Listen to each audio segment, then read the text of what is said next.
ये है आज की आधुनिक अयोध्या। तो चलिए इसे गहराई से जानने की शुरुआत करते हैं। बस अड्डा।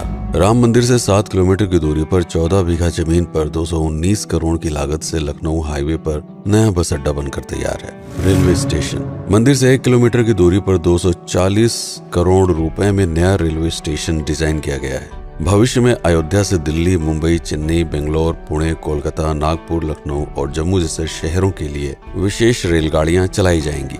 हवाई अड्डा। 1450 करोड़ रुपए में लगभग 1300 बीघे में फैला हुआ प्रयागराज हाईवे पर नाके के पास बनाया गया है नया एयरपोर्ट। यहाँ से राम मंदिर की दूरी सिर्फ 12 किलोमीटर है। भविष्य में कई बड़े महानगरों के लिए सीधे उड़ानें उपलब्ध होंगी। घाघरा जलमार्ग। अगर आपके पास अपनी खुद की मोटर बोट है तो छपरा से घाघरा यानी सरयू नदी की सैर करते हुए लगभग 300 किलोमीटर नदी में चलकर भी अयोध्या पहुंच सकते हैं। भविष्य में इस रूट के लिए भी मोटर बोट चलाए जाने का प्रस्ताव है। राम मंदिर।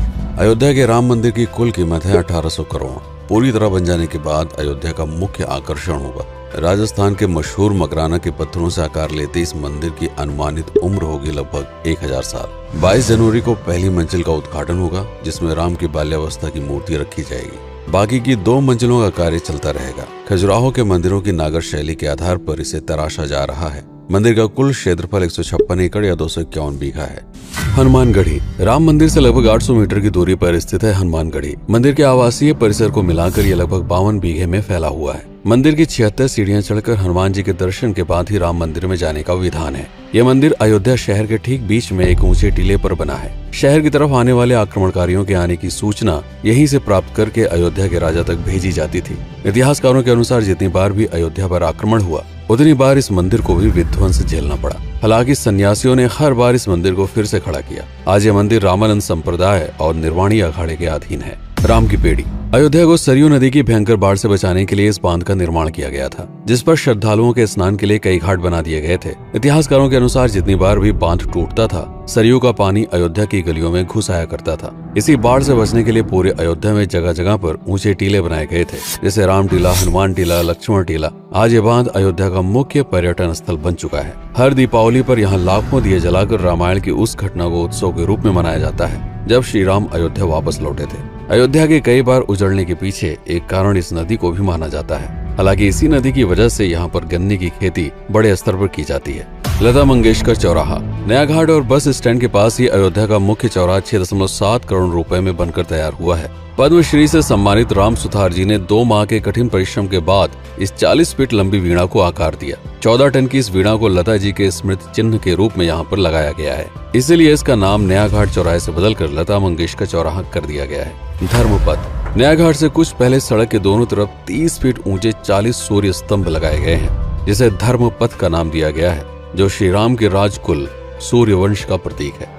दशरथ समाधि स्थल। नए बस अड्डे के बगल से एक पतली रोड कछार से आगे बढ़ते हुए लगभग 12 किलोमीटर दूर ले आती है दशरथ समाधि स्थल, जो बिलहर घाट पर मौजूद है, जिसके बारे में मान्यता है कि यहाँ पर राजा दशरथ का दाह संस्कार हुआ था। राम मंदिर के साथ ही इस जगह को भी पर्यटन स्थल के रूप में विकसित किए जाने की योजना पर कार्य चल रहा है। भरत कुंड। अयोध्या से 15 किलोमीटर दूर है नंदीग्राम। यहाँ मौजूद तालाब को भरत कुंड कहते हैं। मान्यता है कि इसी जगह से भरत ने पूरे अयोध्या का राज कार्य संचालित किया था। पर्यटकों के लिए इस स्थान को भी विकसित किया जाएगा। गुप्तार घाट। राम की बेड़ी से सरयू नदी के किनारे चलते हुए 10 किलोमीटर दूर स्थित है गुप्तार घाट। ये कैंट एरिया में पड़ता है। इस जगह को श्री राम के जल समाधि के रूप में महत्व दिया जाता है। इसके अलावा अयोध्या नगर में हर गली में कई विशेष मंदिर हैं, जिनकी अपनी मान्यताएं हैं, कथाएं हैं, विशेषताएं हैं। पूरी तरह से विकसित हो जाने के बाद नई अयोध्या को पूरी तरह से जानने के लिए, इसका आनंद लेने के लिए कम से कम 3 दिनों तक यहाँ रुकने की आवश्यकता है। देश विदेश से ज्यादातर पर्यटक भारत आते हैं उत्तर प्रदेश में आगरे का ताजमहल देखने और प्राचीन नगर काशी और सारनाथ घूमने। प्रश्न ये है कि अयोध्या घूमने और श्री राम का मंदिर देखने के लिए भला विदेशी क्यों आएंगे? और इसका कारण है भारत में लिखी गई राम कथा की सबसे पहली और प्राचीन पुस्तक रामायण। भारत में रामायण के अलावा कंबोडिया में रीमकेर, थाईलैंड में रामकियन जो कि वहाँ की राष्ट्रीय पुस्तक है, इंडोनेशिया में ककनिक, नेपाल में भानुभक्त रामायण जैसी पुस्तकों में वाल्मीकि की रामकथा से प्रेरणा लेकर इसे अपने अपने देश की संस्कृत के हिसाब से फिर से लिखा गया है। पात्रों के नाम कुछ नई घटनाओं के अलावा मूल राम कथा सभी में एक जैसी है। इसके अलावा भारत में ही राम कथा को लेकर संस्कृत में 7 संस्करण, हिंदी में 3 संस्करण, गुजराती में 47, उड़िया में 14, तेलुगु में 5, कन्नड़ में 4 और अन्य भाषाओं में लगभग 17 संस्करण मौजूद है। इसके अलावा लिखे गए नाटक, कविताएं आदि को भी अगर मिला दिया जाए तो इस दुनिया में 300 से अधिक तरह से राम कथाएं बार बार लिखी गई हैं। इन सभी राम कथाओं पर कई विशेषज्ञों ने समय समय पर अध्ययन किया और अपने विचार दिए। Father Camille Bulcke, Hermann Jacobi, Wendy Doniger, Edward अल खरर, Alf Hiltebeitel, Paula Richman, Aubrey Menen, Ramesh Menon, Radha Vishwanath, Shantanu Gupta, Meenakshi Jain, Lala Sitaram, Swami Gyananand Saraswati जैसे कई लोगों ने समय समय पर राम कथा को लेकर गहन शोध किया और इसमें छिपे हुए मूल कथा के साथ ही इसके इतिहास को समझने का प्रयास भी किया।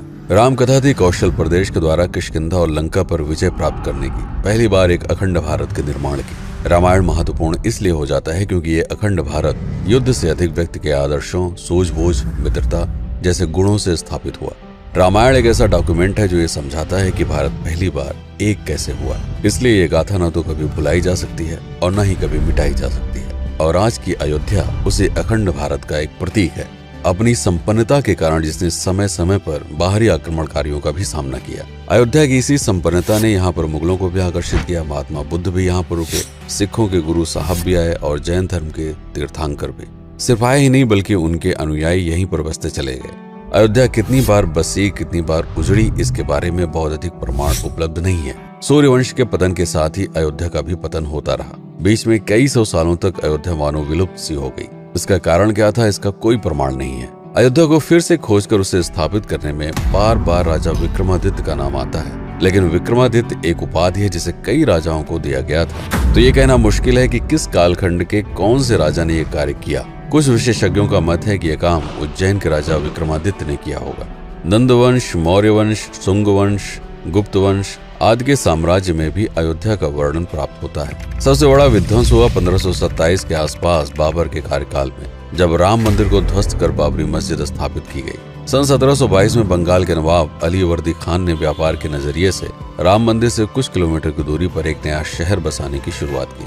1730 में अवध के पहले नवाब सादत अली खान ने इसका नामकरण किया फैजाबाद। इन्हीं के उत्तराधिकारी सुजाउद्दौला ने इसे अवध की राजधानी बनाई। 1775 में अवध के चौथे नवाब असफुद्दौला ने फैजाबाद की जगह लखनऊ को अवध की राजधानी घोषित की। रावण अहंकार का प्रतीक और श्री राम विनम्रता के सूचक। सत्ता में आने के बाद हर व्यक्ति को यह बात हमेशा ध्यान में रखनी चाहिए, सिर्फ रंग रोगन और पत्थर लगवाने से राम राज्य नहीं आएगा, बल्कि जिस दिन स्कूल, अस्पताल और सरकारी संस्थानों से भ्रष्टाचार खत्म होगा, लोगों का मुफ्त इलाज और अपनी भाषा में उच्च शिक्षा उपलब्ध होगी, उस दिन भारत उस पायदान पर खड़ा होगा जहां कभी हम हुआ करते थे।